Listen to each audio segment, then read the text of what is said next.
ఉత్తరప్రదేశ్లోని కాన్పూర్లో ఇద్దరు ఉపాధ్యాయులు విద్యార్థినిపై అఘాయిత్యానికి పాల్పడ్డారు.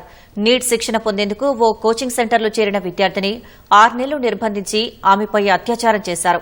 ఫతేపూర్కు చెందిన బాధితురాలు 2022 డిసెంబర్లో ఓ ప్రముఖ కోచింగ్ సెంటర్లో చేరింది.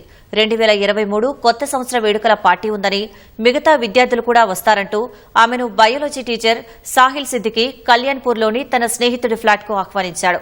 కూల్ డ్రింక్లో మత్తుమందు కలిపి ఇచ్చి ఆమెపై అత్యాచారం జరిపి వీడియో రికార్డ్ చేశాడు. అదే ఫ్లాట్లో ఆమెను నిర్బంధించి కెమిస్ట్రీ టీచర్ వికాస్ పోర్వాల్తో కలిసి 6 నెలల పాటు అత్యాచారం చేశాడు. ఈ విషయం బయటకు చెబితే వీడియోలు ఆన్లైన్లో పెడతామని ఆమెను బెదిరించారు.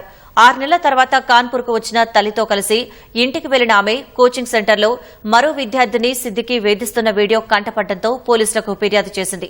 తన కుటుంబం గురించి ఆలోచించి వెంటనే పోలీసులకు చెప్పలేదని బాధితురాలు ఫిర్యాదులో పేర్కొంది. నిందితులపై అత్యాచారం, అక్రమ నిర్బంధం, నేరపూరిత బెదిరింపు, పోక్సో నేరాల కింద కేసు నమోదు చేసినట్లు పోలీసులు వెల్లడించారు. 2 నెలల కిందట కూడా సిద్దికి మరో విద్యార్థిని పట్ల అసభ్యకరంగా ప్రవర్తించి అరెస్టయ్యాడు. ఇటీవల బెయిల్పై విడుదలయ్యాడు.